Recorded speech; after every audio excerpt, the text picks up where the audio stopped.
지난 시간에 이어서 계속해서 구원의 확신에 대한 성경 공부 진행하도록 하겠습니다. 오늘은 11번째 시간입니다. 잘못된 구원론, 잘못된 구원 교리에 대해서 다룰 텐데, 오늘 살펴볼 내용은 광야 학교 모형입니다. 이스라엘 백성이 이집트에서 나와서 광야 생활을 거쳐서 가나안 땅에 들어간 것은 우리가 출애굽기와 민수기를 통해서 잘 알고 있습니다. 그런데 많은 신학자들이나 또 목회자들이 이스라엘의 광야 여정을 구원을 얻기 위한 하나의 훈련 과정으로 설명하는 일들이 많습니다. 그래서 예를 들자면 이집트는 사탄의 지배하에 있는 죄악된 세상이다. 근데 그들이 어떻게 나왔습니까? 하나님이 이집트에서 10가지 재앙을 내리시고 마지막 10번째 맏아들을 죽이는 그 재앙을 내리셨는데, 하나님께서 말씀하신 대로 유월절 어린 양의 피를 인방과 설주에 칠하고 그 집에서 나오지 않고 양고기를 불에 구워 먹으면서 하룻밤을 지낸 그 가정은 무사했습니다. 유월절 어린 양의 피로 나오게 되었습니다. 그래서 예수 그리스도의 피로 말미암아 구원을 받았다, 이렇게 설명을 합니다. 근데 그들 앞에는 이제 광야가 기다리고 있죠. 이집트에서 나온 게 끝이 아닙니다. 이집트에서 나온 다음에는 광야를 거쳐서 가나안 약속의 땅으로 들어가게 됩니다. 광야는 훈련과 연단의 과정으로 이해를 합니다. 그런데 이제 많은 설교자들이 가나안을 천국이라고 이야기합니다. 찬송가에도 나오죠. 나 가나안 복지 귀한 성에 들어가려고 내 모든 짐을 벗어버렸네. 그래서 이 모든 짐을 벗고 훈련 과정을 잘 통과하고 살아서 가나안에 들어가야 천국 간다, 구원받는다, 그런 식으로 설명을 합니다. 구약시대에 일어났던 출애굽 사건과 광야 생활과 가나안 정복은 오늘을 살아가는 신약교회 성도들에게 분명히 중요한 교훈을 주고 있습니다. 그러나 그걸 전부 다 영적인 것으로 해석해서 오늘을 살아가는 우리한테 무분별하게 적용을 하면은 곤란한 문제가 생긴다는 겁니다. 왜냐하면 이걸 해석하는 분들이 광야 생활을 통해서 하나님을 의지하고 믿음의 연단을 거친다, 그래서 이제 영적으로 성장하고 하나님을 의지하는 법을 배운다, 이까지는 좋습니다. 뭐가 문제냐면은 이집트에서 나왔더라도 광야 생활을 성공적으로 통과하지 못하면, 말하자면 예수님 믿고 죄에서 구원받았어도 광야 학교 과정, 우리 인생 여정을 믿음으로 통과 못하면 가나안에 못 들어간다는데, 상징으로 해석해서 천국에 못 들어간다고 이야기하는 겁니다. 그래서 이집트에서 나오는 게 다가 아니다. 광야 생활을 통과해야 가나안 들어가지 않느냐. 예수 믿고 죄 용서 받고 구원받는 그게 끝이 아니다. 광야 생활에 믿음의 훈련을 하고 영적으로 성장하고 거룩한 삶을 살고 죄를 버리고 이렇게 해야만 천국 들어간다, 이런 식으로 가르칩니다. 나중에 그러면 어떻게 됩니까? 행위가 부실하면 천국 못 들어간다. 광야 생활, 믿음 생활, 순종하는 생활, 헌신하는 생활 제대로 안 하면 구원을 잃어버린다는 이야기가 되어버립니다. 분명히 유월절 어린 양의 피로, 예수 그리스도의 피로 시작했다가 중간에 행위로 구원을 완성하려고 하는 자들이 나오게 된다는 겁니다. 근데 상당히 이 광야 학교 모형이 그럴싸하게 들리기 때문에 주의 깊게 살펴보지 않으면은 끄떡끄떡하다가 행위 구원 교리에 넘어가 버리는 사람들이 많습니다. 먼저 우리가 이 광야 학교를 통해서 광야 훈련 과정을 통해서 구속받은 백성이 하나님의 군대로 훈련받고 성장하는 과정, 이것을 예표로 삼는 데는 문제가 없지만 그것을 오늘날 우리 신약교회의 구원과 1대1로 적용시키기에는 곤란한 점이 있다는 겁니다. 첫 번째로 이스라엘이 이집트에서 나오는 것은 이스라엘 민족이 해방되는 겁니다. 이스라엘 민족이 집단으로 구원받았다는 이야기가 아니고요, 이스라엘 민족이 이집트의 압제에서 구출받았다는 이야기입니다. 이스라엘 민족이 이집트의 속박에서 구출되었다는 이야기입니다. 그거는 출애굽 사건은 이스라엘 백성 한 사람 한 사람이 지옥 형벌에서 구원받았다는 이야기가 아닙니다. 민족 구원을 이야기합니다. 이스라엘 민족이 이집트에서 구원받은 겁니다. 이스라엘 백성 아론, 모세, 여호수아 이런 한 사람 한 사람이 다 구원받아서 지옥 형벌 면하고 하나님 백성 되었다, 그 이야기는 아닙니다. 민족 구원이냐 개인 구원이냐 그걸 잘 살펴야 됩니다. 그런데 그렇게 이집트에서 나온 사람들 가운데 이집트의 압제에서 구원받을 뿐만 아니라 더 나아가서 하나님께서 약속하신 유월절 어린 양의 피를 믿는 믿음으로 하나님을 구원자로 받아들이고 진짜로 혼의 구원도 받은 사람도 물론 있습니다. 그러나 이 유월절 사건을 이스라엘 민족 전체가 죄와 사망과 지옥 형벌에서 구원받았다, 그렇게 말하기에는 곤란한 점들이 있다는 겁니다. 두 번째는 구원이 무슨 구원이냐는 겁니다. 몸의 구원인지 혼의 구원인지 우리가 그걸 잘 구별을 해야 됩니다. 이집트에서 유월절 그 밤에 일어난 하나님의 심판은 모든 죄인을 죽여버리는 그런 심판이 아니었습니다. 무슨 심판이었습니까? 이스라엘 백성을 놓아보내지 않는 파라오와 그 이집트 사람들에게 하나님께서 맏아들을 치시는 그런 재앙을 내렸습니다. 위로부터는 파라오의 아들, 첫째 왕자부터 아래쪽에 있는 여종의 맏아들까지, 심지어 짐승의 첫 새끼까지도 하나님께서 치시는 그런 재앙을 내렸습니다. 그래서 하나님의 약속대로 어린 양의 피가 칠해진 집안에 있으면 누가 목숨을 건져요? 맏아들이 목숨을 건집니다. 그러면 어린 양의 피를 집에다 칠하지 않았다, 그 안에 있는 엄마하고 딸은요, 하나님께서 맏아들을 이야기했지 둘째 아들, 셋째 아들을 죽이겠다든지 거기에서 엄마나 딸을 죽이겠다는 그런 이야기는 없습니다. 맏아들이 목숨을 건지는 겁니다. 어린 양의 피가 칠해진 집에 있던 모든 사람들이 혼의 구원을 받는 것을 의미하는 건 아니라는 겁니다. 어린 양의 피를 칠하지 않은 집에서는 오직 맏아들만 육신의 생명을 잃었습니다. 여자는 아무 상관없습니다. 어린 양의 피가 없더라도 그들은 생명을 잃지 않았습니다.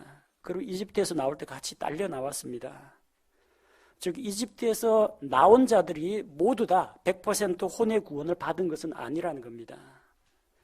그 가운데 유월절 어린 양의 피를 믿음으로 믿고 하나님을 구원자로 받아들인 사람들은 이집트에서 나오고 구원도 받았겠죠.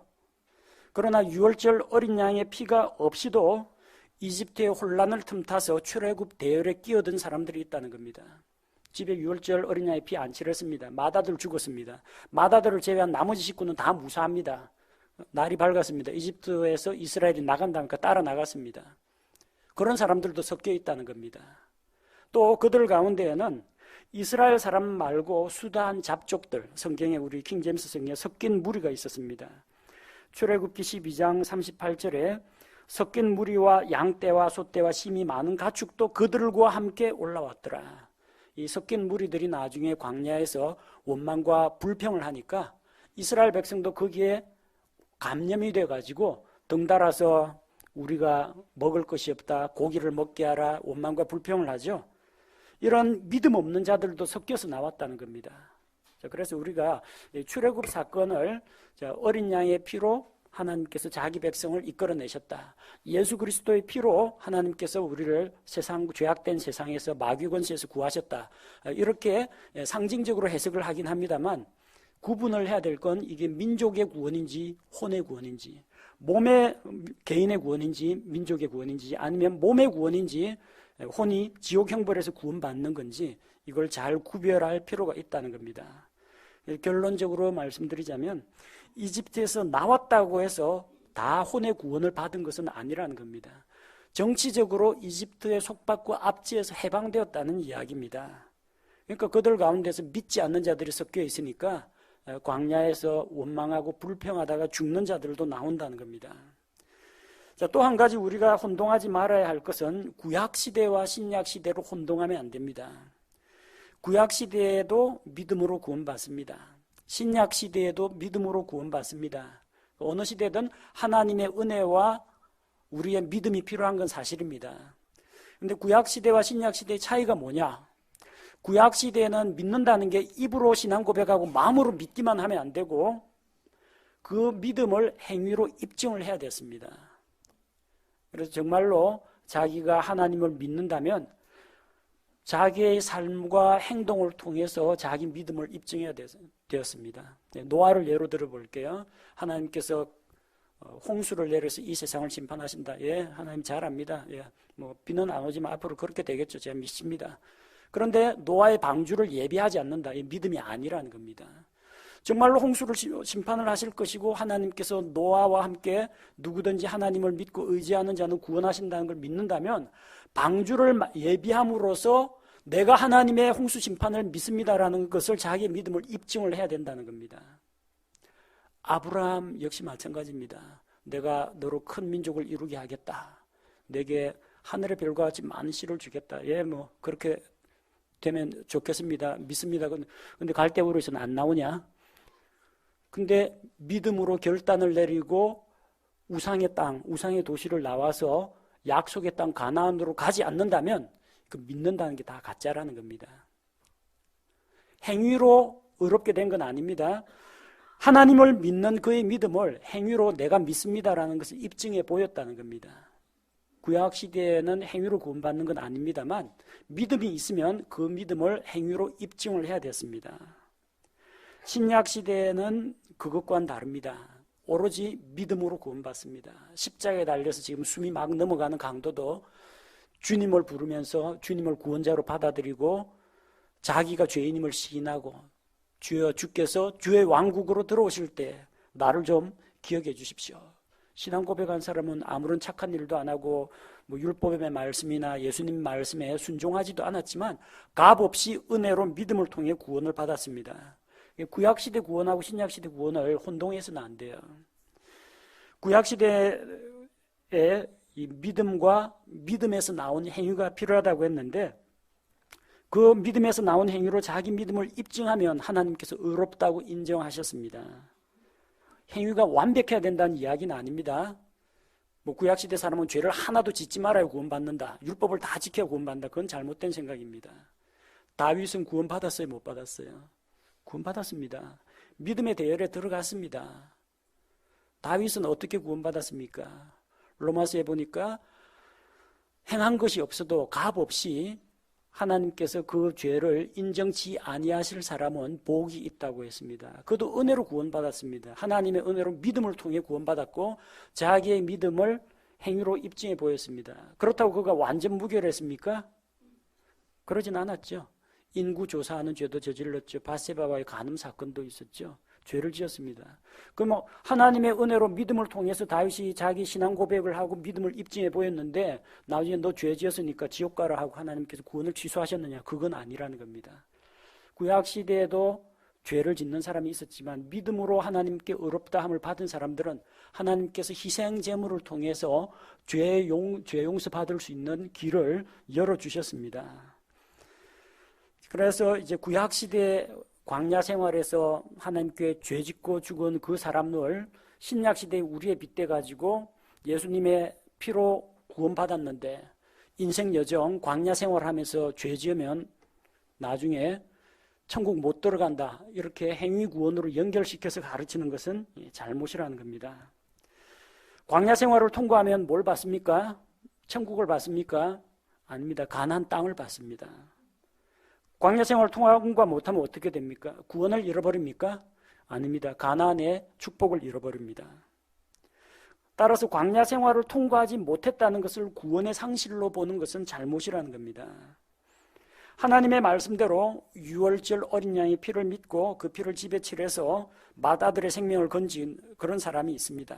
맏아들만 육신의 생명을 건졌습니다. 어차피 나머지 딸이나 엄마들은 죽지도 않습니다. 하나님 맏아들만 장자만 치시겠다고 했기 때문에.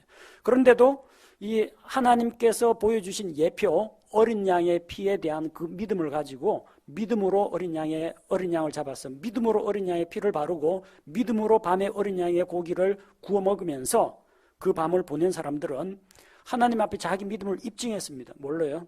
어린 양의 피를 칠하고 집안에서 밖으로 나가지 않고 말씀하신 대로 어린 양의 고기를 누룩 없는 빵과 쓴 채소와 함께 먹음으로써 자기 믿음을 입증했습니다. 그런 사람들은 믿음으로 의롭게 되었다는 겁니다.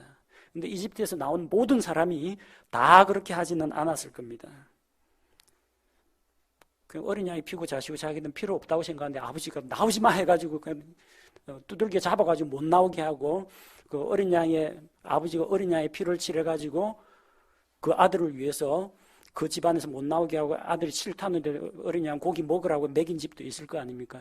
아들은 마음에도 없는데 그 아들 살았을까요? 죽었을까요? 살았습니다. 왜? 어쨌든 어린 양의 피 안에 있었기 때문에 살아난 겁니다.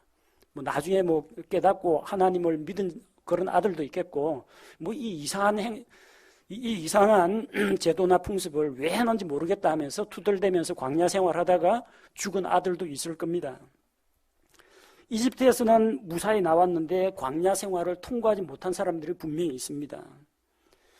6월절 어린 양의 피로 이집트에서 나왔는데 광야 생활을 40년 했지 않습니까? 이집트에서 나올 때 60대, 70대 할아버지들도 나왔을 거 아닙니까? 광야에서 뭐 죄를 지어서 죽은 게 아니라 연세가 많아가지고 광야에서 돌아가신 분도 있을 겁니다. 그분은 죄 때문에 죽은 건 아닙니다. 늙어가 죽은 겁니다. 그분들이 뭐 구원 못 받았다, 구원 잃어버렸다 그렇게 이야기할 수는 없는 겁니다. 모세가 시내산에 올라간 사이에 금송아지 숭배하다가 죽은 자들도 있습니다. 이스라엘의 금송아지 숭배한 사람이 3,000명은 아니었습니다. 거의 모든 이스라엘 백성이 금송아지 숭배했습니다. 근데 하나님께서 그들 가운데에서 징계를 내려서 3,000명을 죽였습니다. 자, 그러면은 그때 죽은 사람은 구원을 잃어버리고 똑같이 우상 숭배했는데도 다행히 안 죽은 사람은 구원을 유지했느냐? 그건 하나님이 우상 숭배하는 백성에 대해서 징계를 하신 것이지 그때 죽었다, 목숨을 잃었다, 목숨을 잃지 않았다가 구원받았다, 못 받았다를 결정짓는 것은 아니라는 겁니다. 대표적으로 가나안 땅에 못 들어간 사람이 있습니다. 광야 생활 끝까지 통과 못하고 가나안 땅을 눈앞에 두고 죽은 사람도 있습니다. 모세와 아론은 약속의 땅에 들어가지 못했습니다. 하나님께서 분명히 첫 번째 물을 구할 때는 반석을 쳐서 물을 내라고 하셨고 다음번에 이스라엘 백성이 물을 구할 때는 반석에게 명하여 반석에게 말하여 물을 내라고 했습니다. 얻어맞은 반석은 예수 그리스도를 표상합니다. 고린도전서 10장에 나오는 말씀과 같이 영적인 반석으로부터 그들이 다 마셨는데 그 반석은 예수 그리스도라고 했습니다. 예수 그리스도는 오직 한 번 고난을 받도록 되어 있습니다. 한 번 고난받고 깨어져 갖고 물과 피를 쏟게 되어 있습니다.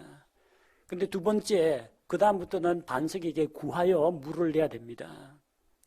이제 우리는 다시 예수님을 십자가에 못 박을 필요가 없어요. 모든 것이 이루어졌기 때문에 주님께 예수님의 이름으로 하나님께 기도하여 필요한 것을 받습니다. 그런데 모세와 아론은 이 패역한 백성아, 우리가 너희를 위하여, 우리가 합니다. 하나님이 물을 주신다고 해요. 우리가 너희를 위하여 이 반석에서 내가 물을 내려 하면서 마치 자기가 물을 주는 것처럼 막대기로 반석을 쳐서 그래도 하나님이 백성을 위해서 물을 주셨습니다. 대신 하나님의 영광을 다 가로챘습니다. 너희가 무리바 물에서 내 영광을 드러내지 않았기 때문에 너희는 약속의 땅에 들어가지 못한다고 말씀하셨습니다. 신명기 32장 52절에 보면은 그들은 멀리서 약속의 땅을 눈으로 보기는 했지만 약속의 땅에 들어가지는 못했습니다. 그럼 모세와 아론은 가나안 땅 못 들어갔으니까 오늘날 뭐 그 광야 생활 통과 못하면 구원 잃어버린다, 구원 못 받는다는 사람처럼 모세와 아론은 구원을 못 받았느냐? 그건 아닙니다. 모세는 믿음으로 의롭게 된 자입니다. 히브리서 11장에 나오는 믿음의 영웅들 명단에 들어가 있습니다. 비록 그가 살아있는 몸을 가지고 가나안 땅에 복을 누리지는 못했지만 마태복음 17장에서 예수님과 이 세 명의 제자가 변화산에 올라갔을 때 거기에 모세와 엘리야가 나타났죠. 모세는 몸은 죽었지만 주님과 함께 가나안 땅 그 변화산에 분명히 나타났습니다.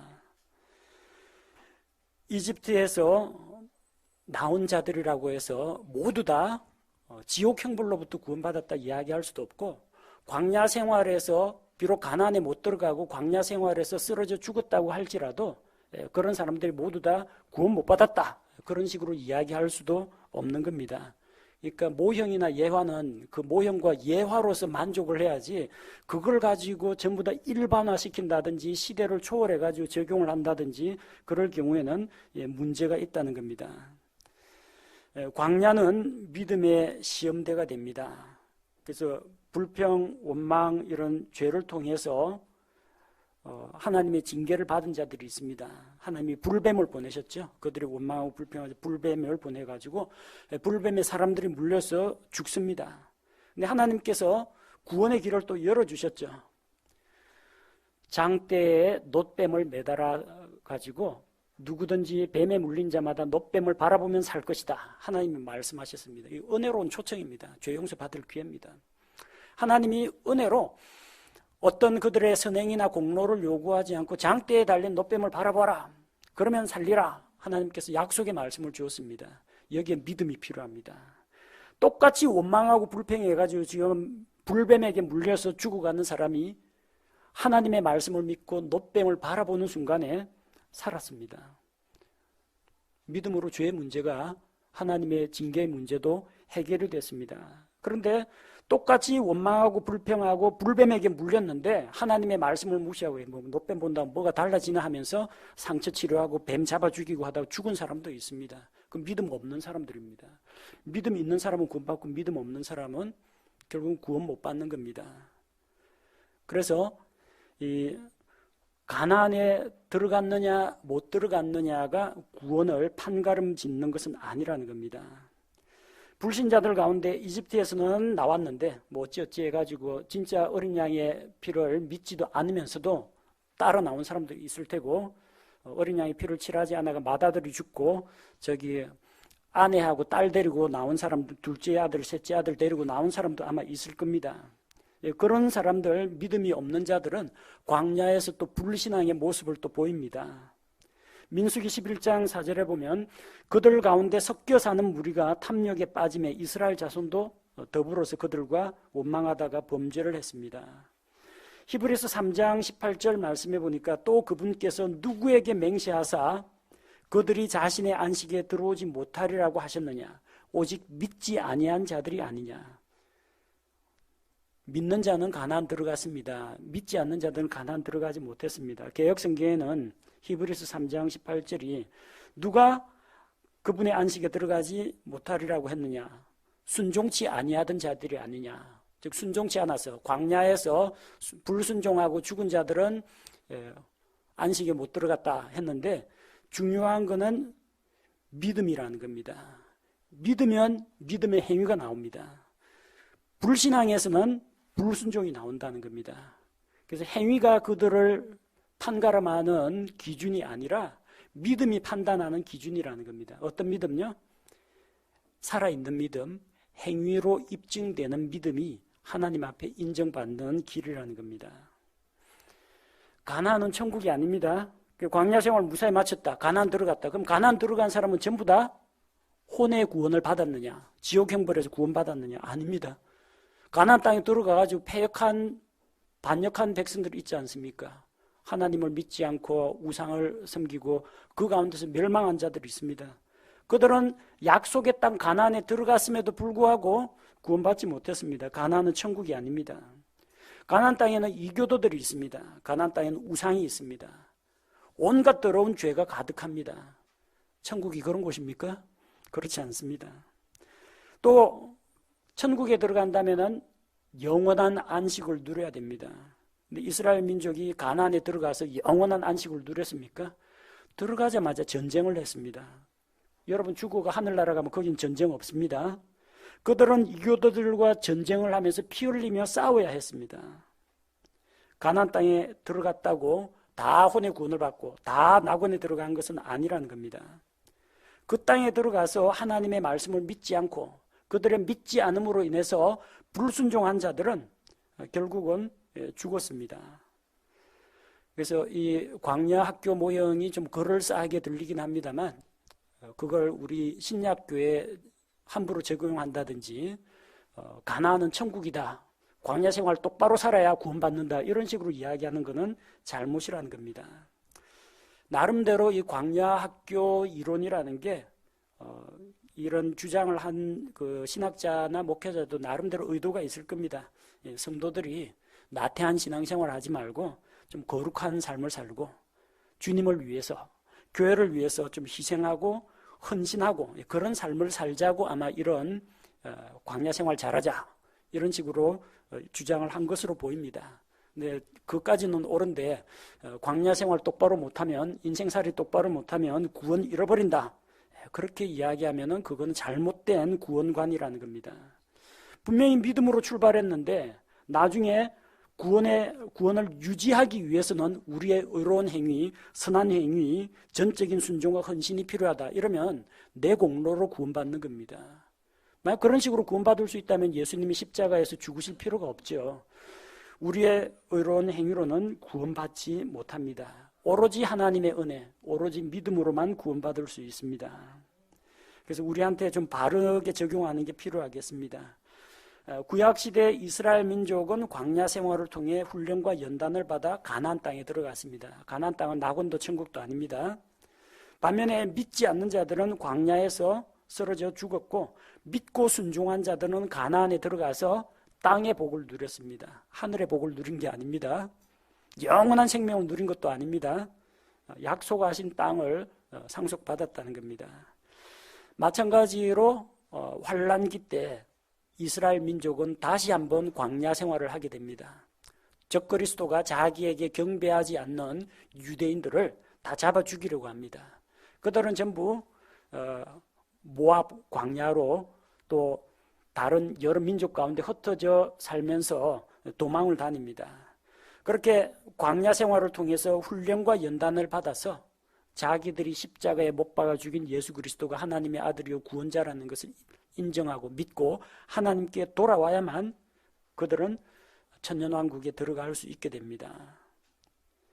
자, 그래서 그들에게도 광야 생활이 필요합니다. 환란기 유대인들은 광야 생활이 필요하고, 또 그 환란기에는 내가 이 땅에 왕으로 오실 그리스도를 믿는다, 왕국의 복음을 머리로만 믿는 게 아니라 행위로 입증을 해야 됩니다. 예수님 믿는다고 하면서 먹고 살기 힘들어지니까 적그리스도한테 가서 경배하고 짐승의 표 받아가지고 물건 사고 이러면요, 그 믿음은 가짜 믿음이라는 겁니다. 행위로 입증되지 않은 믿음이라는 겁니다. 오늘날 은혜의 시대에 살고 있는 우리가 얼마나 감사한지 모릅니다. 구약 시대에는 믿음과 함께 믿음을 행위로 순종으로 증명을 해야 했습니다. 환란기 때에도 똑같은 일이 일어납니다. 그러나 은혜의 시대에 살고 있는 우리는 하나님의 은혜로 값 없이, 율법의 행위가 없이, 우리의 선한 행위나 공로가 없어도 오로지 마음으로 믿음으로 구원을 받을 수 있다는 겁니다. 우리 신약교회 성도들은 구약 성도도 아니고 환란기 성도도 아닙니다. 우리 성도들의 인생 여정은 구원을 얻기 위한 훈련이나 이 사람은 구원할까 말까 하는 자격 테스트가 아닙니다. 신약교회 성도들도 구원받은 이후 광야와 같은 인생 여정을 살아갑니다. 그 인생 여정은 우리에게 어떤 의미가 있느냐?